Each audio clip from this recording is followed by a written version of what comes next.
Thanks for tuning in, Proline TV, as we talk about the Tampa Bay Bucs and their offseason here on the Our Football Network, Our Football YouTube channel. Don't forget to subscribe because we have a bunch of these that we already have posted up on the channel, and we're going to have a bunch more coming, including today with James Yarcho.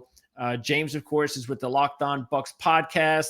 And of course, he's been here before, and we hope to keep having him back. James, thanks for doing this again.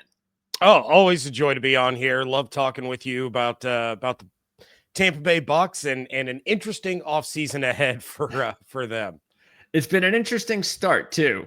So we can kind of get through this pretty quickly, but obviously I have to ask you about it because it does have to do with how this offense is going to potentially change or not. So we didn't really get a chance to talk about it, but give me the lowdown of what you know of from the Bucs perspective of obviously of how everything went down with Liam Cohen leaving, and now someone from Lizard Lick, North Carolina, who graduated at Yale as the new offensive coordinator for the Bucs. Yeah, so to rewind the clock here, to go back to how everything went down with Liam Cohen, and I know people have taken their shots at the Bucs. I know Adam Schefter even took a shot at the Bucs, saying he's never seen a team this angry over a coach leaving. So the Bucs knew that Cohen was going to be a target for the Jacksonville Jaguars. They bring him in. And they say, look, we don't want to lose you.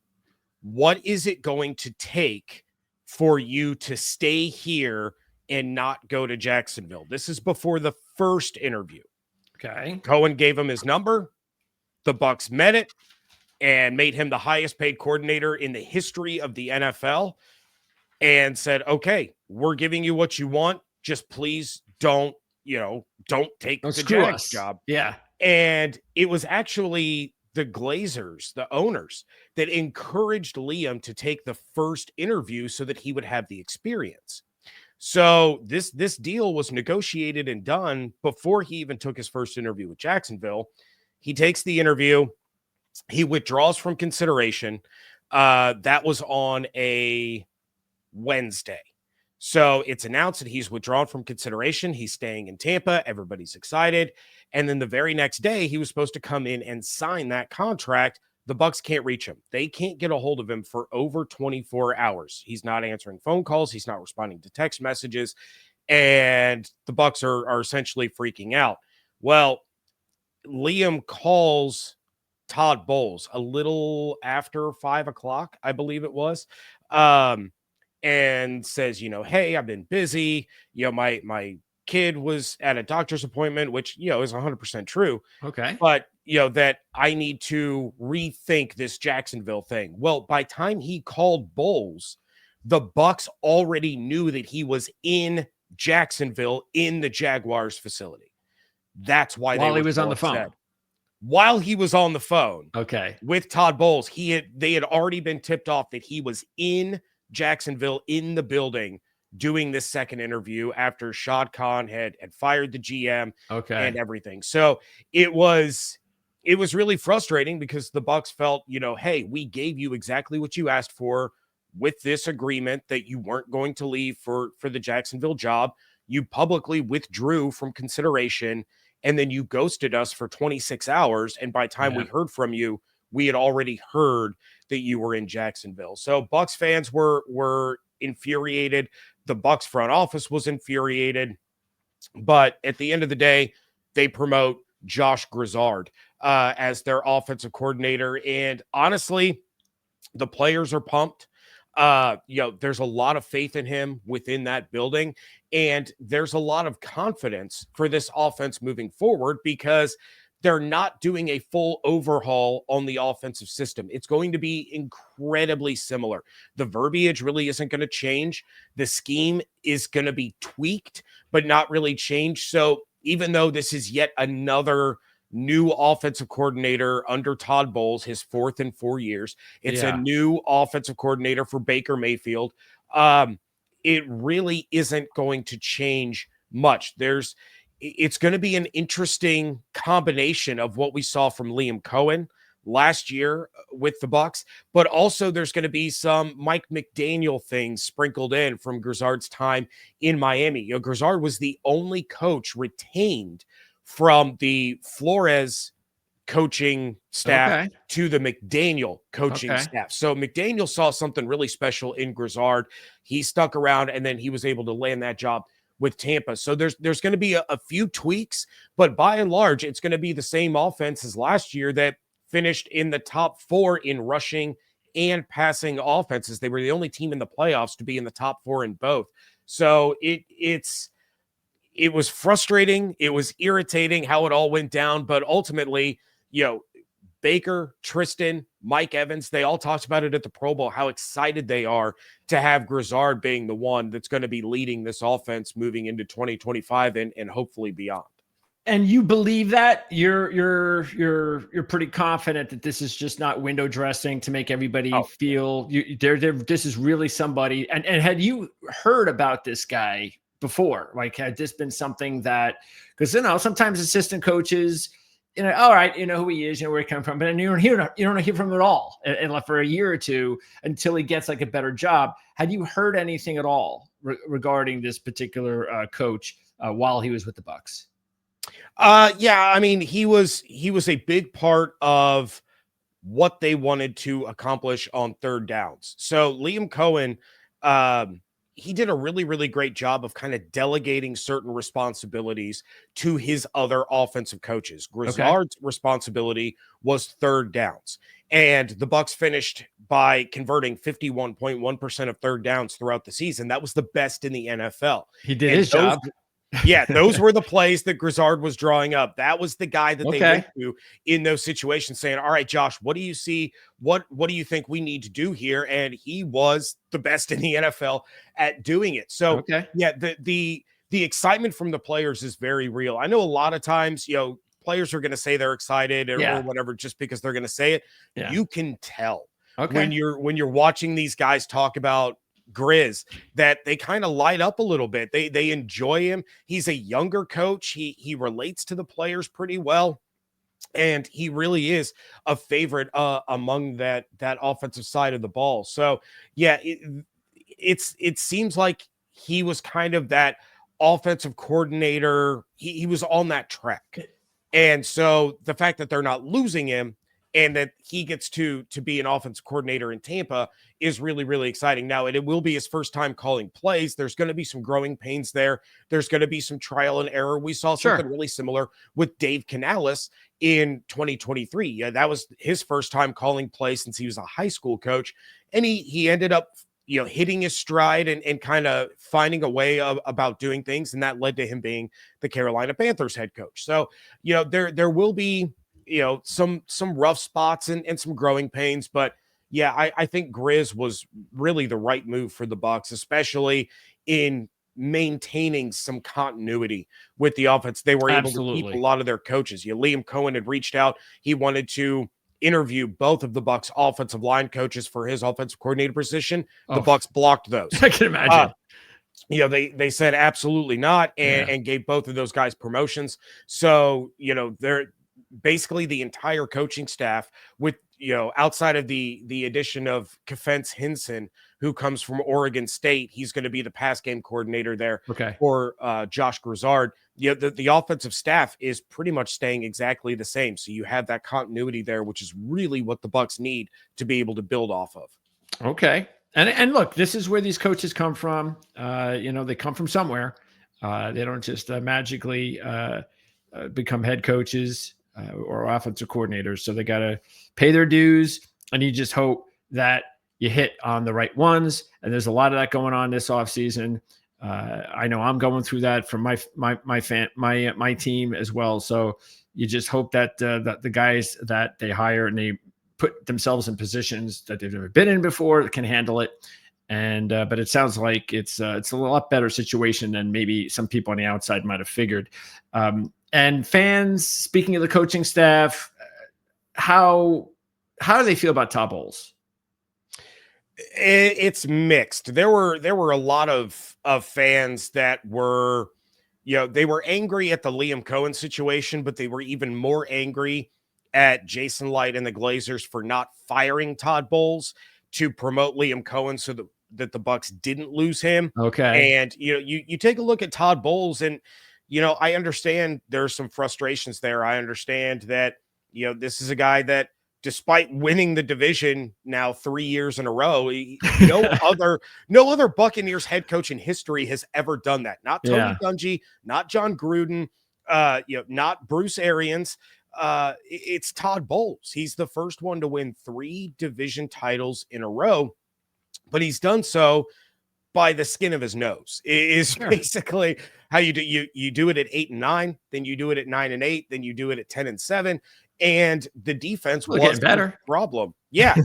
One game improvement each year, but the defense was the problem. Yeah. And, a lot of that can be placed on the shoulder of Todd Bowles, but at the same time, you take a look at all the injuries that they dealt with throughout the season. They were signing guys off the street to come in and start because it was just injury after injury after injury. So you can't, fully place the blame on Todd Bowles. He was doing the best he could with what he had to work with, but a lot of the fans that were upset that the Bucs kept Todd Bowles then did a 180 and were like, well, if that's the kind of person that Liam Cohen is, then I don't want him to be the head coach of my team anyway. And I'm glad that we still have Todd Bowles. So, fan is short for fanatic for a reason. There isn't always a lot of sound rationale and logic behind a lot of these social media rants that we see. Well, I'll tell you this, as a Jet fan, I remember saying after he left that I thought that the next time he got a job that he was going to be better because you could see in his first couple of years with the Jets, man, boy, was he like just so stale and robotic, and it was just pulling teeth to get any emotion out of him. And this is New York, and man, you got to come with something. But he the walls started to break down and he got a little bit better at it. And he wasn't a terrible coach by the time he left. It's just the winning, sort of like a little less of what he's doing in Tampa without the playoffs is not going to get you far, but you can see there was something there that maybe the next time he'll be better for it. So I am not surprised that he is at this point. Now, do I think he's going to be a 2-time, 3-time Super Bowl winning head coach? Probably not, but you don't have to be. You can win a Super Bowl as a head coach in your career, then you've done something. And I think he's more than capable of being that type of coach because you got to give him a lot of credit for what has taken place here. And I know that Arians did a great job in passing it off to him, but still, it's been 3 years, and like you said, though, I get it when you have a coach and he's on one side of the ball, and that's the reason why he gets hired, because he's a really good defensive coordinator. And yet, why isn't the defense leading the way? It's the offense. It's Baker Mayfield. It's Liam Cohen, like you said, or it's David Canales. And these guys are now gone, and so at one point, it's going to get tricky because you can't. It's not easy to keep moving on from a coordinator and getting another good one. Keep getting lucky that, hey, we lost Canales, but we got Cohen. We lost Cohen, but, so at some point, this is going to work against the Bucs. So hopefully maybe Grizzard could be a guy that could be around for a while, especially if they can get the guy in there. And then obviously the relationship with Baker is something that I was very concerned with. That's why I wanted to talk to you about this a little bit more than maybe we should have. But the fact is that it looked like Baker's career turned around in LA and Cohen was there. And then it was a perfect marriage here. But that had nothing to do with Grizzard, really. A little bit last year, like you said, with the third downs and all that kind of stuff. But that's the thing I was a little bit concerned with. But it sounds like maybe I shouldn't be that concerned with it. No, I wouldn't be at all. And honestly, I think if Baker could have handpicked Liam Cohen's replacement, Grizzard would have been at the top of the list for him. They worked really, really well together. And you could kind of see, in that Pro Bowl interview when he was talking about it, his face really did kind of light up. It wasn't a fake smile. It wasn't, like he was doing one of his progressive commercials and he's acting. He really is excited about what Grizzard is able to do for him and for this offense. So, there were a couple of other really good candidates out there. A couple of them have gotten offensive coordinator jobs in other spots. Grant Udinski is now with Jacksonville. He was interviewed for the Bucs job. You had Kaylee, the tight ends coach out of Los Angeles. He's now with Houston. Yep. He interviewed for the job. And then Nate Shieldhouse was one of my favorite candidates. He's the name that teams that are looking for an offensive coordinator next year, remember the name Nate Shieldhouse, because he will be one in the next coaching cycle for sure. Okay. Now we're going to break down the players, depth chart and such. This is what you're here for, as far as to let us get ready for the offseason for the Bucs. And the reason James is here is not only to prepare you guys out there for what's happening, but me as well, because I and a couple of other writers need to know what's going on. And that's why we get these interviews and how it helps us to write up the team reports in the draft guide for our lads. Now, this is the 2024 edition. The 2025 edition will be available. I think we're sending it out in around the 7th of April, I believe, is the target date. So you can get him in a hard copy. You can get him in PDF if you like. But, I mean, come on. I mean, how do you not want a hard copy of the draft guide? So this is what's going to be available real shortly. And the Bucs are a team that is on my list of teams that I'm responsible to write up for in here. So these are very, very important interviews. And anyway, this is going to be something that you're going to want to have, the Our Draft Guide. And you can order it now. We'll have a link in the description. So you make sure that, because you don't want to be left where, maybe your budget's tight and all of a sudden you get to April and, oh my, I should have ordered it earlier. I had the money then. So make sure you order it now. But don't worry, we've got until April 7th just in case. Okay, so let's go into free agency first, James. And we got to start with Chris Godwin. Mm-hmm. So what is the chances that he's going to be back? 96%. Oh, okay. I'm going to leave a little bit of wiggle room there. But it seems like it's just too perfect of a match from both sides. Chris Godwin, when he went down with that dislocated ankle, thanks to an illegal hip drop tackle, but we're not going to talk about that. He goes down. He was top 5, I think maybe even top 3 in every major receiving statistical category. He was leading the NFL in receptions, in yards after catch, and receptions resulting in a first down. He was on track to, at the very least, compete with Jamar Chase for the Triple Crown. If Chris Godwin plays a full season, Jamar Chase is not getting the receiving Triple Crown this past year. That I can promise you that.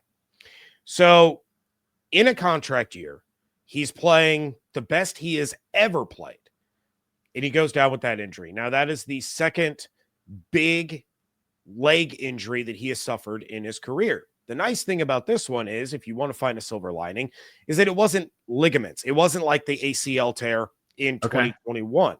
This was a clean break of the bone. It was a dislocation, no ligament damage, no tendon damage, nothing like that. Just had to wait for the bone to heal. Okay. But that also cuts into what he was going to be able to get on the open market. It's going to put a limit on him maximizing that season. True. For the Bucs side, they actually save money by re-signing him. So because of the void years, because of the dead cap involved in the void years of his last contract, if they bring him back, they can offset some of that. Okay. So for the Bucs, it's cheaper for him to come back. For Godwin, is he going to go somewhere to potentially be the number one, or is the best fit for him going to be to stay in Tampa, playing the exact same role that he played in Cohen's offense now under Grizzard, and being able to have a season like he was on pace for last year? This is a guy that he and his wife just had a baby. Do they want to uproot and move away from their home that has been, their home for the last, 6, 7, 8 years? All of these different things are going to come into play. But I think Godwin wants to stay. Tampa wants him to stay. And when you have two sides that want the same thing, getting to the finish line is going to be relatively easy. That's not to say that he won't leave, that he can't leave, but I think it makes the most sense for him to come back and be a Buccaneer next year. And I think the only thing that the Bucs have to be careful about, and maybe this is going to be part of the contract, and maybe they give him a little bit more money, is they don't want to be tied into any more abnormate dead cap money for someone who has an injury history. But again, that's why you maybe throw some more guaranteed money at them, that kind of thing. They got the money. I'm sure they know what they're doing. And that's the thing about the Bucs. That's the one thing that I've always been impressed about with this with this regime is they do a pretty good job with contracts and things of that nature generally. So, okay. So let's stay on offense first. The other guys that are really notable would be on the offensive line. You got Bredesen, the starter, and you got a couple of reserves. Talk a little bit about who you think need to come back or and by the way, the cap situation is pretty much nil. But do you think, based on what you've heard, they should be okay? Like, if they sign Godwin, do you think that's it? That they probably won't be able to afford to go out and get like a really big free agent? How is their cap situation?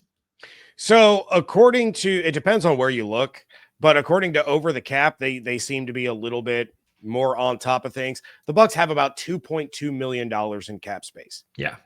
You can free up $13 million if you cut Jamel Dean and designate him as a post June 1st. So you can free up $13 million right off the bat. Then you think that's going to happen? I do. Oh, I do. Okay. I don't think Jamel Dean is going to be back next year.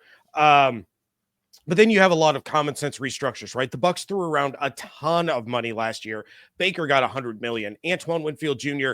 became the highest paid player in the secondary in the National Football League. Tristan Wirfs got his money. Mike Evans got his money. But you have Mike Greenberg, the capologist.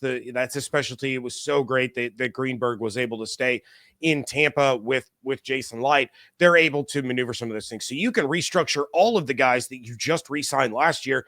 The Bucs could free up a ton of cap space in a big, big hurry. So I'm not worried about the Bucs cap situation because they always find a way to do it. So if they re-sign Godwin, they can still go out and they can sign Josh Sweat. They could trade for Trey Hendrickson. They can make other moves and they'll be just fine. But as far as the offensive line is concerned, I think you definitely need to bring back Ben Bredesen. He really did a great job for the Bucs. They had a really, really good offensive line last season. Granted, Baker still got sacked 40 times for the second year in a row. I think more of the sacks in 2024 were on Baker than they were in 2023. Okay. But you want Ben Bredesen back. Then as far as some of the reserves, I think Robert Hainsey is probably gone. He's a guy that the Bucs will want to keep, but does he want to stay as a backup, that can play multiple positions, or does he want to go out and be a starting center? Does he want to go out and be a starting guard? Hainsey will have the opportunity to start in the NFL, and I think he's going to take advantage of that. So he is probably gone. And then as far as some of the other offensive linemen, I wouldn't expect them to bring back Opeta. If they do, it's going to be really, really cheap. Yeah, he was supposed to compete with Bredesen for that starting left guard spot. He gets hurt in training camp. Ben Bredesen wins the job by default, but he also probably would have won it anyway. Yeah, he was playing really, really well. So, you're going to need to find some depth somewhere. You can sign some cheap depth in free agency. Maybe you're using a day 3 pick on a guy that you can develop like they did with Elijah Klein last year.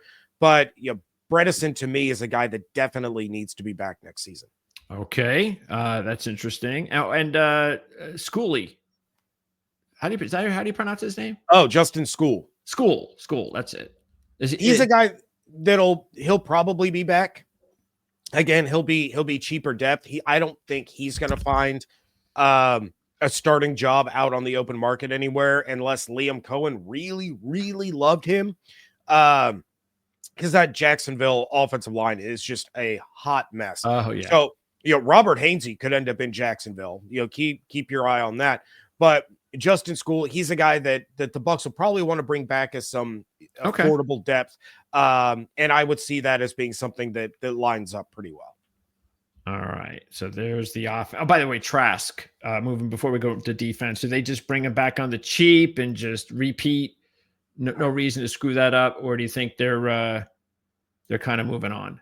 I think that's really going to be up to Kyle Trask. Is he going to want to go somewhere where he can compete to be able to get on the field? He had a competition with Baker Mayfield. Nobody ever really believed that it was a competition. So is he going to take that experience from playing behind Tom Brady, playing for Bruce Arians, then playing with Baker under Canales, under Liam Cohen? Is he going to try to go win a starting job somewhere? Maybe. But again, he's someone that the Bucs wouldn't object to bringing back, but it's going to be more up to what does the player want? Are they content in their role in Tampa, or do they want to look for something that's going to be better for them and give them more opportunity? Okay, fair enough. Let's move on to the defense side now, and Lavonte David. So how long does he want to play? That's the question, right? Exactly. That's why I asked it. They're going to sign him if he wants to come back, right? Yeah, that's easy. If Lavonte wants to play, he's a Buck. Let's just put that out there right now. With the way that he played last year, I think that he could probably play 2 more years. So it's just a matter of whether or not he wants to come back. So I have no idea how long he wants to play, but I think he's got at least 1, maybe 2 more years in him. And he might see how close this team is. They need a couple of pieces on this side of the ball that we're about to talk about. And they might be heading to an NFC championship. They might be in another Super Bowl. The offense is that good, and the defense has a lot of really, really great pieces. They're just missing a couple of key ones. And if Lavonte leaves, that's going to create an even bigger hole at already a position of need. But, he knows he has to know how close this team really is to competing for another championship. And then maybe he gets the opportunity to go out like so many others as a champion. So I think if I had to put money on it today, I would say Lavonte is back in 25. Okay. And then some of the other guys, because again, there are quite a bit of players to keep an eye on here in free agency. Joe Tryon, Anthony Nelson. Joe Tryon Shoyinka is gone. I don't think the Bucs are bringing him back. Anthony Nelson, again, I think the Bucs would love to have him back, but if they're going to make a play for a Josh Sweat, for a Trey Hendrickson, for a Myles Garrett, I think Anthony is kind of, left out in the woods there. They're just not going to be able to afford to bring in a rotational guy that would cost as much as Anthony Nelson is going to cost. They have Braswell, they have Yaya Diaby, they have Jose Ramirez, they have Marquise Watts. So you're looking to the draft then to bring in another young guy. So Anthony Nelson is probably gone. If they don't bring in, Hendrickson or Garrett, maybe even if they do sign Josh Sweat, I could see Anthony Nelson back, but I think they're going to go for the alpha edge rusher, and that's going to leave Anthony Nelson on the outside looking in. Yeah, quite a bit of number of teams are going to be in the mix there for those guys you mentioned if they leave, and only a couple teams are going to be able to get them. So we'll see if the Bucs are one of those. Okay, so then as far as the depth, sticking at linebacker, Britt, there's no reason to bring him back, is there? I would think that they want to bring him back. This is a guy that has starting experience over the last 2 years. He was the primary starter last year, and he played good he played well in flashes. He's not good at pass coverage, but that doesn't mean that he does not provide something valuable to the team. I don't think it's going to be too expensive. He is someone that they would probably want to bring back as, a backup behind Servassier Dennis, behind Lavonte David, behind whoever they draft to help beef up this linebacking core, because Servassier Dennis, is kind of a situational guy as well. He's more of the third down guy. He's more of the blitzing linebacker, whereas Levante is far better in coverage. Last year, Levante had to somehow blitz and be in coverage at the same time, or it didn't work. So most of the time it didn't work. So yeah, I could see Britt or Russell being back as depth pieces with starting experience. I'm not sure they bring back both because linebacker is going to be really high on the list of team needs come draft day. All right. Up front, you've got Gaines and Golston. Will either one of those guys be back?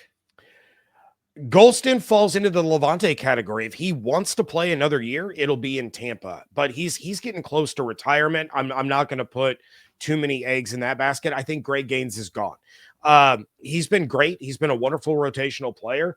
Has really stepped in and he's filled in for Vita. He's filled in for Logan Hall and been effective, but this is an incredible draft class for defensive tackles, especially in the middle rounds. The Bucs don't have a ton of draft capital, but they can find someone to fill that Greg Gaines role.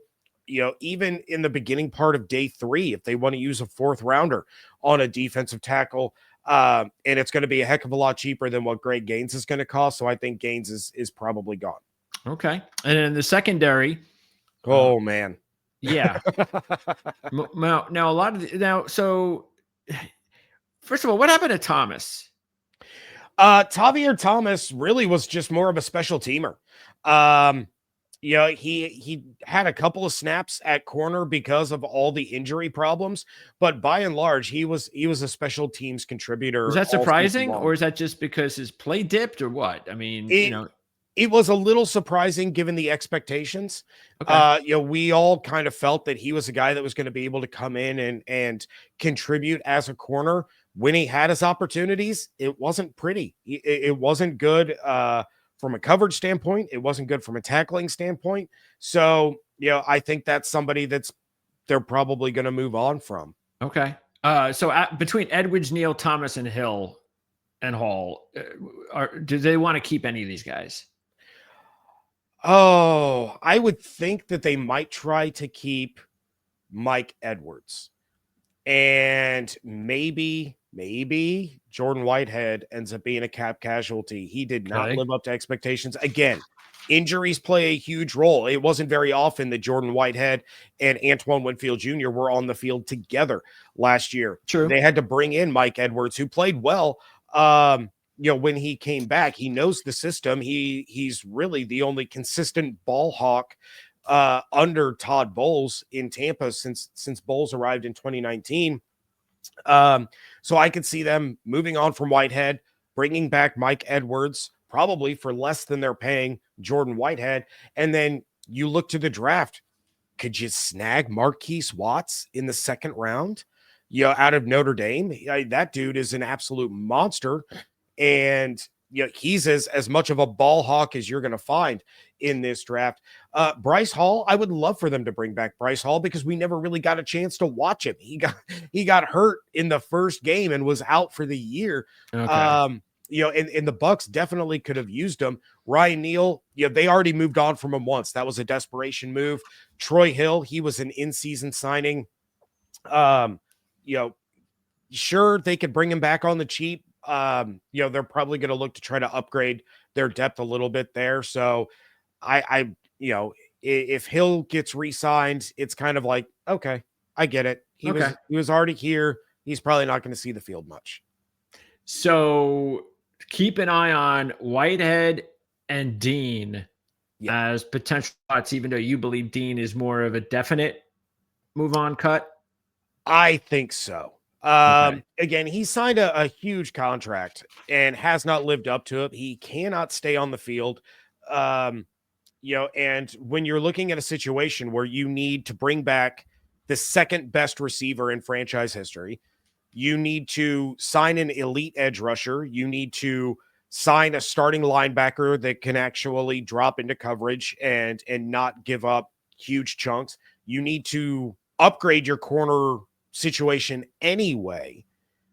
Then why wouldn't you want to free up $13 million by getting out from a contract where you have a built-in out for this year anyway? Okay. So If they can trade him, they probably will. Again, that would have to be one of those post June 1st kind of deals. But it's very much like Carlton Davis last year. They needed to free up cap space. Davis couldn't stay on the field. Detroit wanted him. They ship him off. And then he couldn't stay on the field in Detroit either. So it's the best ability is availability, right? And the Bucs corners have not been available the past couple of years. All right. So we got through that. Now, you've already kind of hinted on a few of these. So we're going to go over team needs. It's up to you if you want to do them in order, or we can just do them and then put them in order later. So I'll leave that up to you.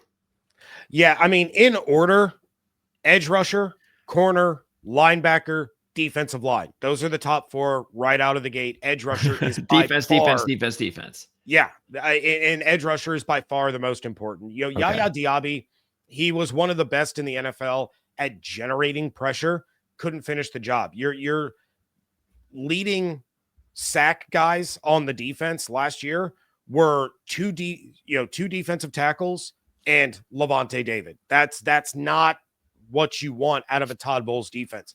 The Eagles just won the Super Bowl by beating the ever-loving snot out of Patrick Mahomes, doing exactly what the Bucs did in Super Bowl 55.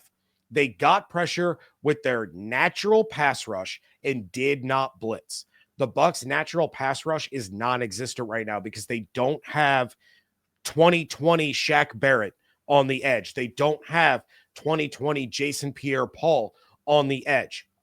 So that has to be the number one need. And I've talked a lot on Locked On Bucs about trading for Trey Hendrickson, trading for Myles Garrett, trading for Max Crosby. It's going to cost you a lot in terms of draft compensation, but would you rather give up a first round pick, at number 19 overall to go get Myles Garrett, or would you rather hope that not only does Mike Green fall to you, but then he also becomes Myles Garrett?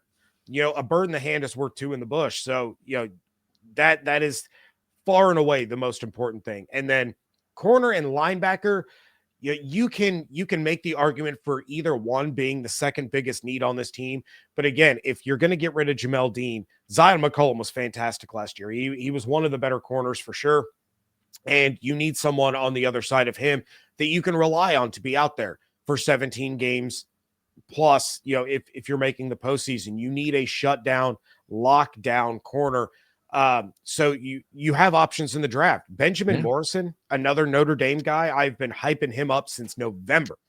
This is a guy that would have been a top 10, top 15 pick in the draft had he not gotten hurt in October and had hip surgery. Now his draft stock is falling. We're going to see if it bounces back, if he participates in the combine, if he participates in the pro day, and guys can see, scouts can see the hip movement, after having hip surgery. But that dude is an absolute monster. You got Barron out of Texas. He's another one who Texas moves to the SEC. His game elevates. The better competition, he elevates his game. That's another guy that you could snag at number 19, and he is a locked and loaded immediate starter that is an upgrade over Jamel Dean. And then we've talked about linebacker KJ Britt, not good in coverage. Servassier Dennis, he's more of a pass rush specialist than a pure all-around linebacker. But linebacker, you're going to look to day 2 in the draft. You're going to look in the second or third round. There really isn't anyone that you're going to want to pull the trigger on at 19 to improve there. And then as defensive line, we talked about that too. Deep defensive tackle class. You can move on from Greg Gaines. You can get someone to fill that role that is voided there, and you can do it much cheaper. But then outside of those four, it's kind of a toss-up. You're probably still going to need a receiver, even if you bring back Chris Godwin. You can re-sign Sterling Shepard. You still need a wide receiver. A running back. The Bucs only had 3 last year. This is Rachaad White's probably last season in Tampa because Bucky Irving just took the running game by storm. Rachaad's going to want probably more opportunity for himself, but you only have 3. Would you rather draft a guy in the 7th round of a deep running back class or bring back Chase Edmonds? So you can bring up that. And then safety. If the Bucs move on from Whitehead, safety's another one that makes a lot of sense. So those those three, I would say, are in like a three-way tie for the fifth biggest need for this team, but it is all about the defense. Your quarterback just threw for 4,500 yards and 40 touchdowns when he didn't have his number 2 receiver after week 7. He lost his top 2 receivers for an entire month. And he still managed to pull it off with Sterling Shepard and Cade Otton and Rakim Jarrett and Jalen McMillan, who led the NFL in touchdown receptions over the last 7 weeks of the season. It was incredible. So the offense is fine. You just need depth there.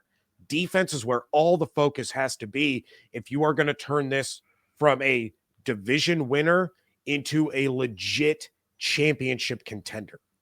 Now, if they don't sign the blockbuster guy at edge, do they need 2 edge rushers, or is that also depend on whether or not they bring back Nelson? So let's say they don't bring back Nelson or Tryon. They don't sign the blockbuster. Do they need to go out and get 2 edge rushers? They might. Okay. But if they don't get the Hendrickson or the Garrett or the Sweat, and then at 19, you actually do land Green, or you get Nick Scourton out of Texas A&M, and you have a guy that comes in, well, now all of a sudden, maybe you're seeing an increased role for Jose Ramirez or Marquise Watts, who didn't get a ton of opportunity, but they've gotten better each and every year. You're hoping for more development out of Chris Braswell. That was another big one. That was their second-round pick last year. True. And he showed flashes too. He got better the later into the season the Bucs got. So maybe now he gets an increased role, and instead of it going to Anthony Nelson as the first guy in on the rotation, you got Yaya and Scourton. Now you're bringing in Chris Braswell as the third man of that rotation, but you need a big jump somewhere. Sure. And so maybe you're taking Scourton in the first round, but then in the 7th round, you're taking another edge rusher, or maybe in the 5th round, because the Bucs don't have a 6th rounder. So maybe you're taking a second edge rusher in the 5th round. There's a lot of different ways to play with it. And of course, the draft picture will become more clear once the open negotiating window starts up on, I think it's March 10th. And you can start to see how free agency is going to shake out. There's going to be a lot of buzz coming out of the combine, as there always is. But I would expect, while making flashy splash trades is not in Jason Light's DNA, he has done it. That Jason Pierre-Paul deal, it was massive for the Buccaneers' success. I could see him doing it again. If you believe enough in this offense and in the ability of this team with a couple of pieces added in, then you pull the trigger. And I know Jason loves his draft picks, and he and his scouts, his front office, everybody has nailed these drafts lately. You sacrifice a couple of picks in order to go get a dude that is going to come in and just absolutely change everything about the landscape of the defense. Yep. That's what it looks like. I know that feeling for sure. That one player can really just bolster the depth immediately. Speaking of Braswell, so that's a good one to bring up. Give me some other players like Braswell who could be ready to take that next step that maybe people aren't considering when you're thinking about some of these spots that are considered needs for the Bucs. So Braswell obviously being one of them. Who else would fit that bill? I would say Tyke Smith, even though Tyke Smith played really, really well. He was another guy that was hampered with injuries throughout the season. I think he's in for a huge step this coming year, and that might help this Bucs safety situation, because Tyke can be the bona fide locked and loaded starting slot corner. That allows Christian Izien to go back to safety, where he had to fill in throughout the year because of injuries to Antoine and Jordan, and he played really well at safety. So maybe you're able to kind of solve that problem there. But another name to really keep an eye on is Tyreek Funderburk. Now, this was an undrafted guy, and he makes the initial 53-man roster, then ends up having to start games. Again, injuries just absolutely destroyed the Bucs defense, secondary in particular. But he showed some serious flashes of being able to be a legitimate, high snap volume guy. And he had contributions on special teams, but adjusting from App State to the NFL and doing it the way he did, he had some misses, of course. He's an undrafted rookie going up against some of the better wide receivers, when he was on the field. But he is a guy that can really improve this Bucs secondary if he takes a step forward compared to what he was in his rookie season. So I'm really excited to see what Funderburk is going to be able to do this year. All right. Anyone on offense? Any hidden gems there?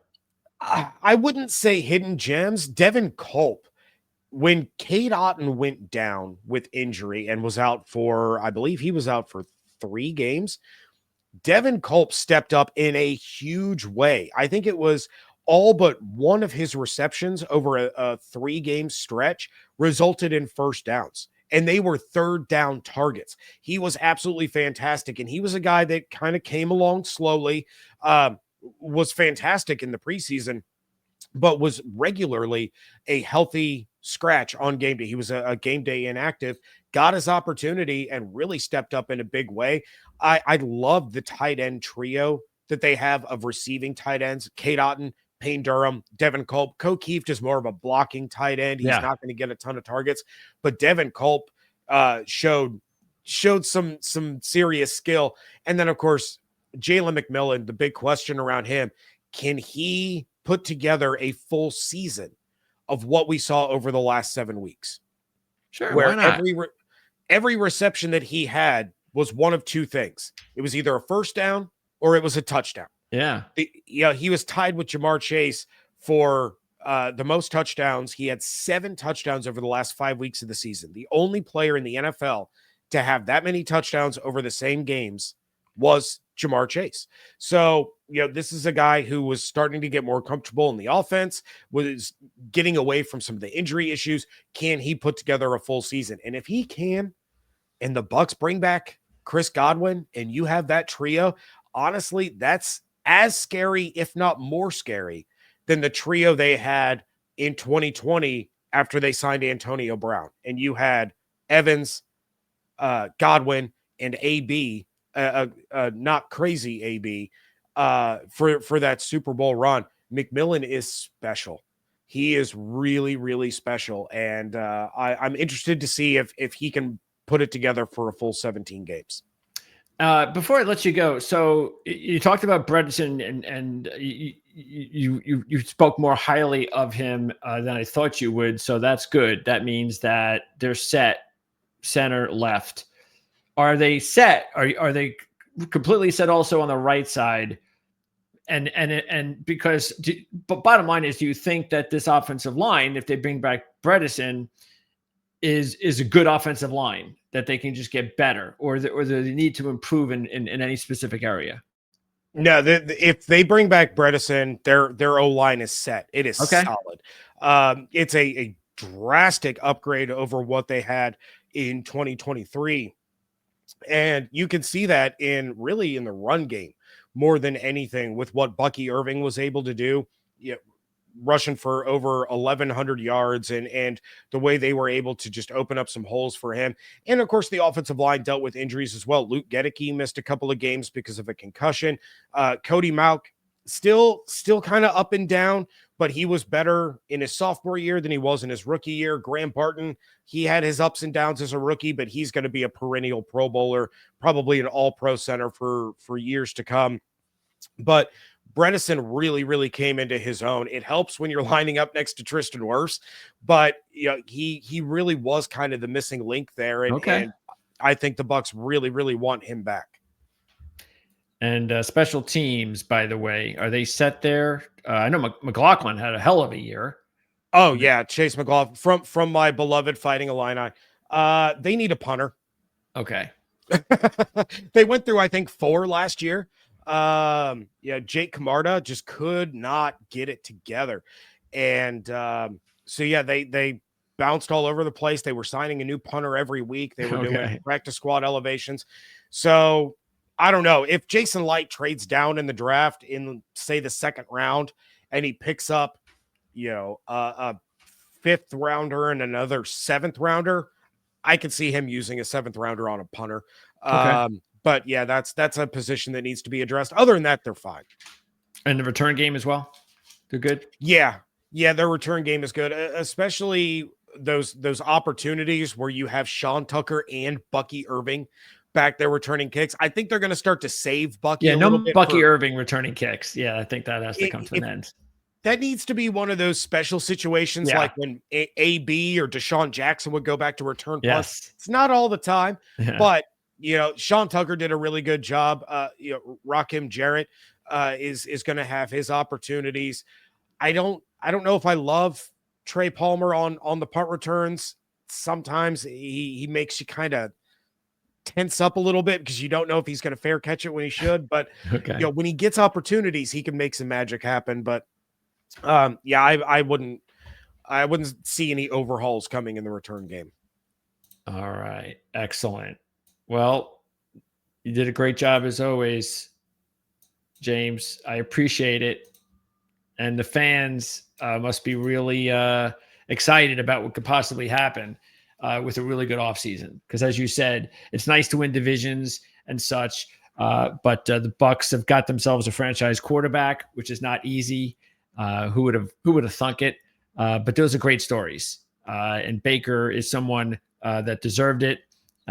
Talented kid. I know the Cleveland Brown fans are probably kicking themselves. They're probably going, of course, the Browns. But that's the way it is. The Bucs took advantage of it, and it's great to see. As far as coverage, you've got the Locked On Bucs podcast, and of course, we'll have links in the description for that, as well as Bucs Nation. How often are you doing your shows during the offseason? Still 5 days a week. Okay. I'll still have 5 shows a week all the way up until probably June, and then for about a month, I'll be 3 days a week. And then we're right back to 5 days a week as soon as training camps start to kick off. So, yeah, it's a lot of Bucs talk all year long, but that's what we're here for, right? Absolutely. And time to be a Bucs fan too. So that should really help business, that's for sure. And if anything exciting happens, like Myles Garrett trade or anything crazy like that, we'll definitely be calling upon you for sure. But if nothing like that takes place, then we look forward to talking to you again right after the draft, James. And I appreciate your time as always. Oh, yeah. Always happy to be here. Thank you so much. Thanks, James.